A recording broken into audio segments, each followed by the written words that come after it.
Bonjour à toutes et à tous, bienvenue dans la première vidéo de présentation d'un manga issu de ma bibliothèque. At Eli, 12 tomes au total, dont le premier est sorti en 2015 au Japon.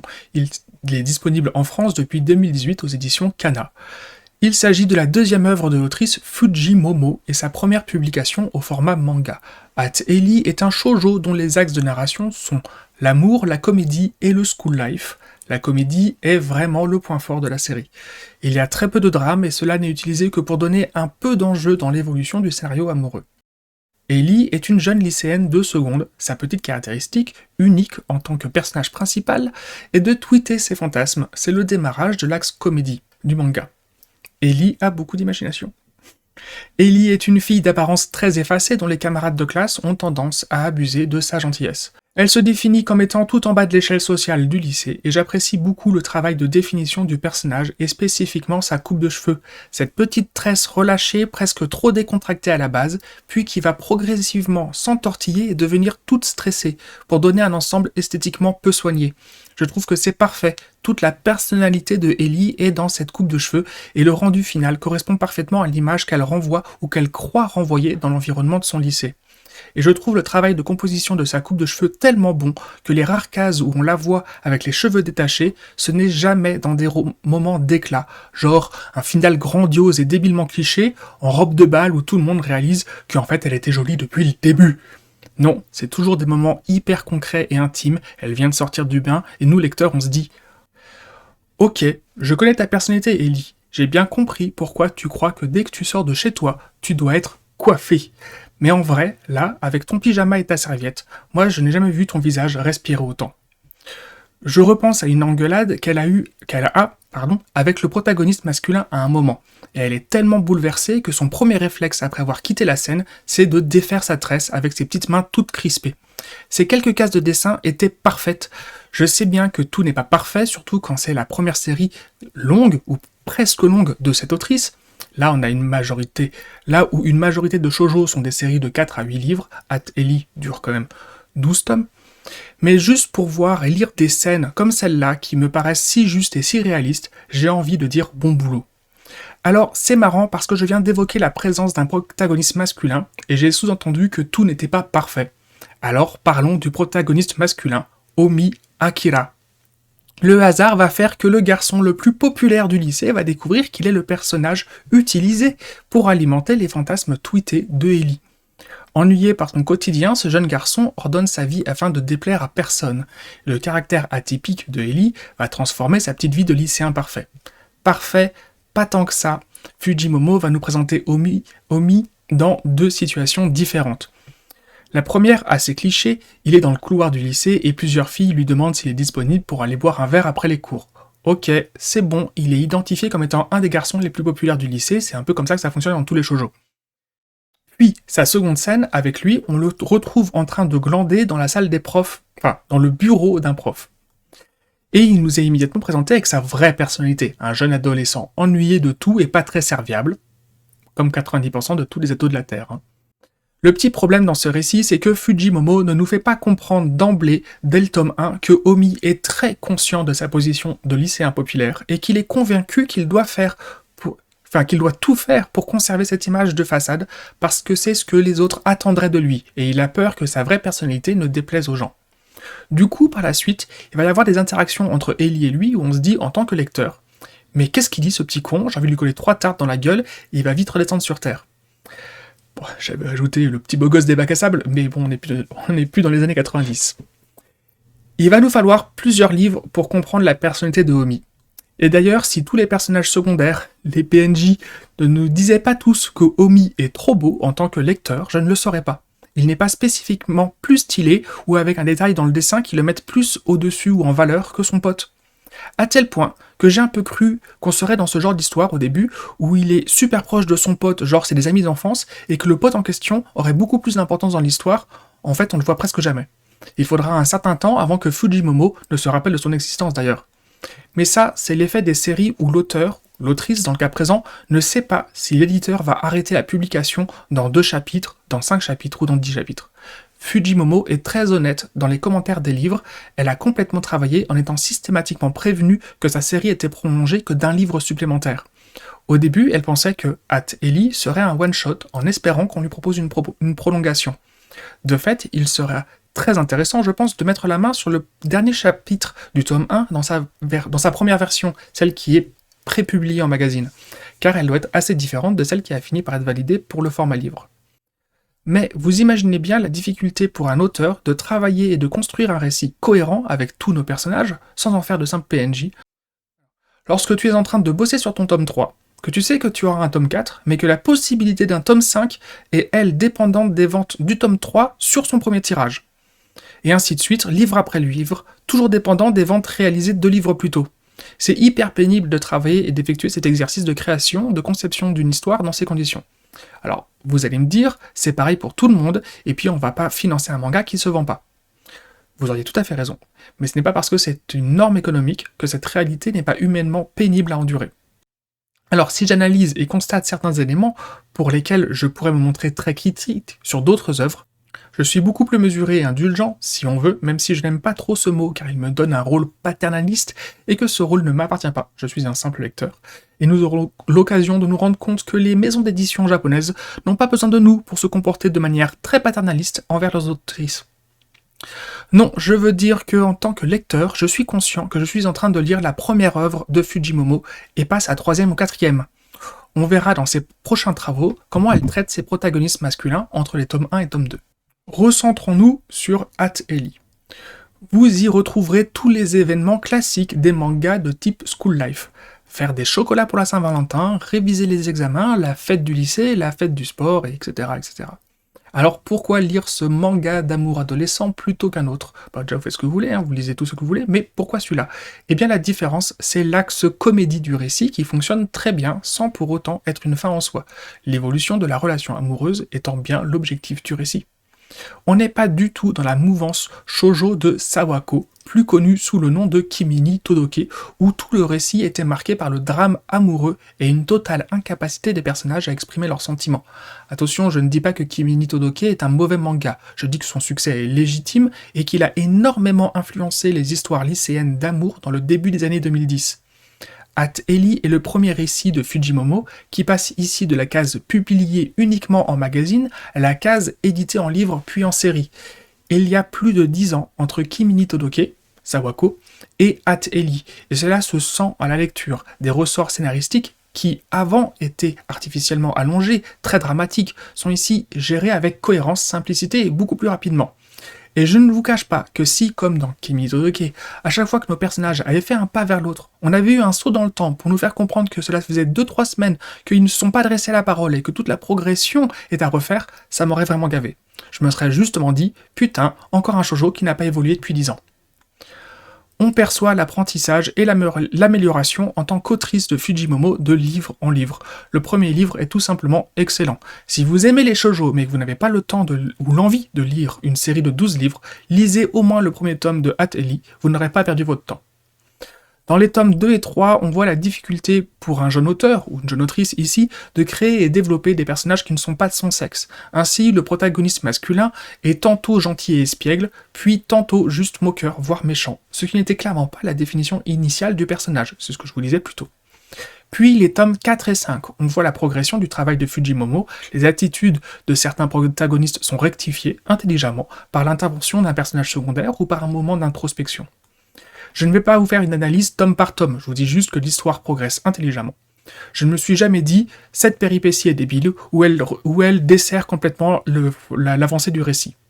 Après avoir relu les 12 tomes, je trouve que c'est du très bon boulot, qui n'a rien à envier avec le travail proposé par certains auteurs et autrices qui ont fait carrière dans ces thèmes. Donc le shoujo et l'amour d'adolescent au lycée, ou au collège. J'ai un petit reproche à faire sur la qualité du dessin. Le premier tome est très bon, puis le rythme de 3 tomes publiés par an se fait clairement sentir sur les livres suivants.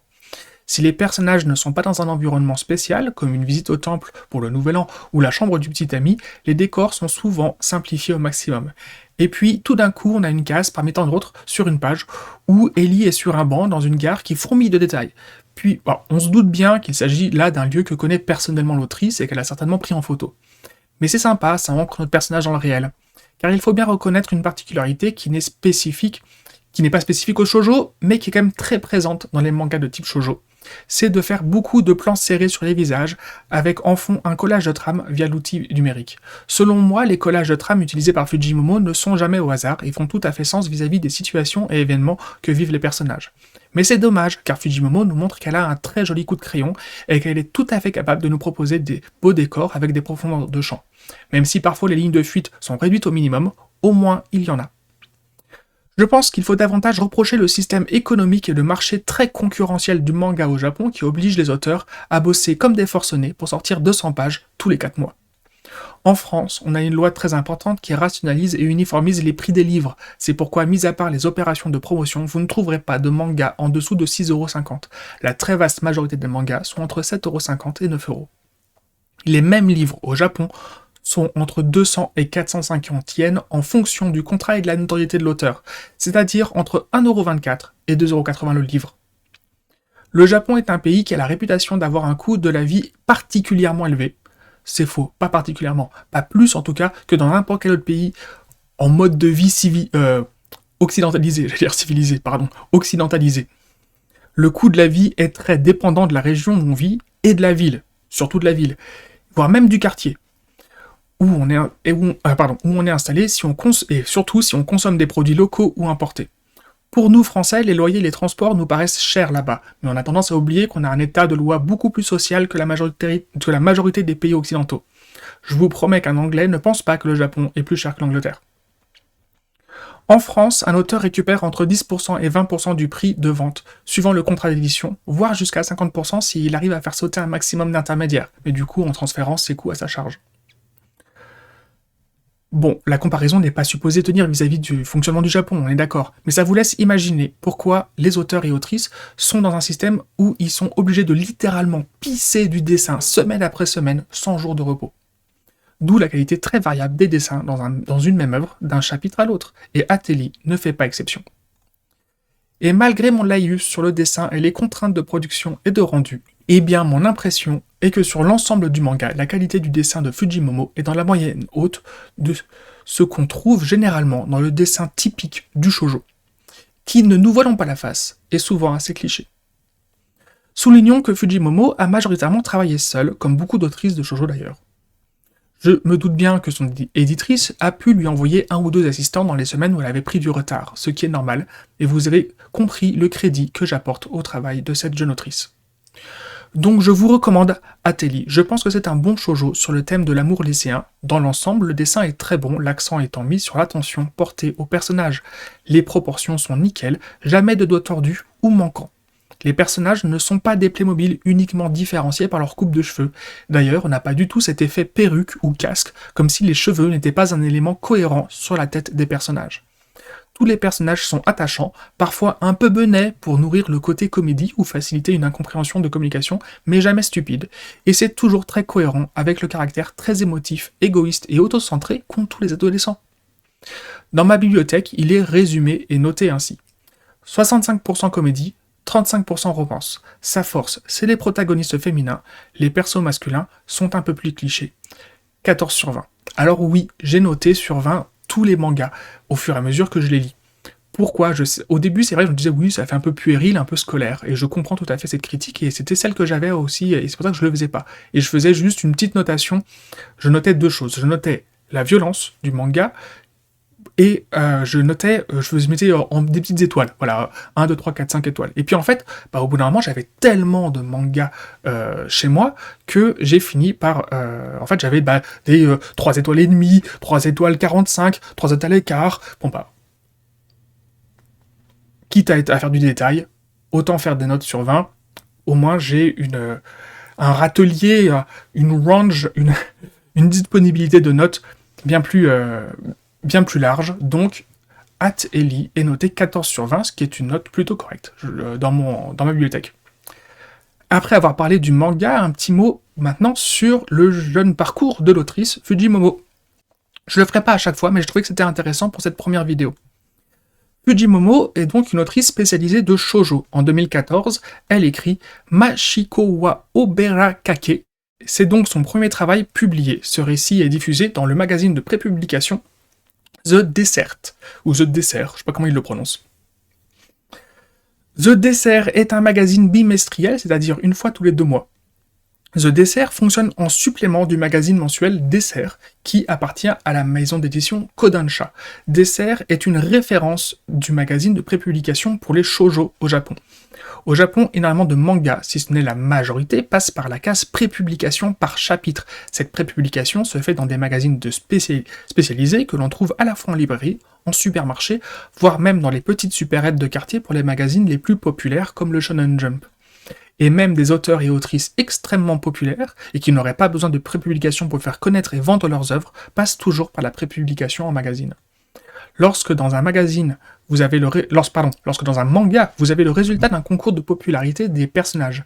Ce concours a été effectué via le magazine de prépublication, et c'est pour ça que ce concours peut inclure des personnages alors qu'ils viennent tout juste d'être introduits dans le même tome où les résultats du concours sont présentés, parce qu'il y a un décollage temporaire entre la prépublication en magazine et l'édition en format manga, en livre.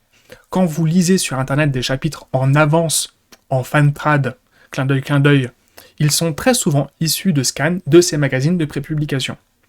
Les éditions Kodansha sont une très très grosse entreprise qui détient plusieurs sous-marques déposées. Elle édite des mangas de plein de styles différents, elle édite des comics américains, elle crée des goodies, voire même des collections complètes de jouets, pour à la fois promouvoir et faire de l'argent sur les œuvres publiées, et elle édite plusieurs magazines de prépublication. Rien que le magazine Dessert fait tourner 4 autres suppléments, dont le bimestriel The Dessert. Machiko wa Oborekake aura suffisamment plu pour que Fujimomo passe de la case publiée dans le magazine secondaire à la case publiée dans le magazine principal. A priori, Machiko wa Oborekake n'a pas eu droit à une édition sous format livre, c'est-à-dire sous format manga, qui au Japon veut tout simplement dire bande dessinée. Je ne l'ai pas spécifié plus tôt, mais a priori, normalement, c'est quelque chose qu'on sait quand on a l'habitude de lire des mangas.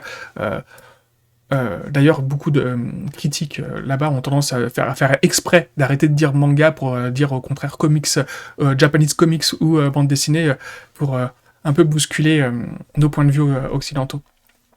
Bon, ça veut pas dire mot pour mot bande dessinée, vous m'avez compris, mais c'est de vocabulaire similaire. Machiko wa Oborekake n'est pas édité et donc pas disponible en France légalement, à moins que The Dessert propose une version numérique de ses prépublications, passées un certain délai, mais sans traduction. Attention, quand on est jeune, on croit que la loi est floue et que si une œuvre est disponible gratuitement à la lecture, on peut en faire ce qu'on veut. Non. Faire une traduction et la proposer ensuite en ligne, c'est une modification de l'œuvre originale, et les maisons d'édition japonaises n'apprécient pas du tout cela. C'est illégal. Mais je vous fais pas de leçon morale. En vrai, j'ai plutôt tendance à dire que vous faites ce que vous voulez et que vous assumez votre comportement ou quoi que ce soit. J'ai tendance à dire que si vous avez aimé quelque chose que vous avez eu l'occasion de lire en scan trad, rémunérez-le de l'artiste et achetez les bouquins après. Et la seule option pour que Machiko wa Oborekake soit édité en France serait que Fujimomo devienne une autrice de renommée et au succès international qui ait transcendé les générations, et alors serait sans doute produit un intégral de toutes ses œuvres, mais elle en est encore au début de sa carrière. En 2015, donc, elle nous sort At Eli, prépublié dans le Elle nous sort comme si, pardon pour l'expression. En 2015, donc, At Eli, prépublié dans le magazine mensuel Dessert. At Eli aura droit à une édition sous format manga et est disponible en France, donc aux éditions Kana. En 2021, après avoir travaillé sur At Eli, elle travaille sur Hikaeme ni ite mo kore wa ai. Je vous ai dit, soyez indulgents sur la prononciation. Actuellement prépublié dans le magazine mensuel Dessert, déjà 4 tomes manga édités au Japon, pas encore disponibles en France. On est actuellement en mars 2024, on verra bien. Donc, At Eli, c'est 12 tomes au total disponibles aux éditions Kana. C'est un shoujo que j'ai apprécié et dont je vous recommande la lecture si vous aimez ce style. Je n'ai pas, a priori, d'autres choses à ajouter, sinon je me retrouverais à faire de l'analyse planche par planche ou des événements scénaristiques, et comme je vous l'ai dit par avance, ce n'est pas ce que je souhaite faire. Je vous ai dit que c'était un manga que j'aimais, que je note plutôt bien. Enfin, moi, 14 sur 20, je trouve que c'est... dans mon système de notation, c'est plutôt élevé. Donc, je vais commencer à bafouiller et à me répéter. Je vous remercie pour votre attention. Au revoir.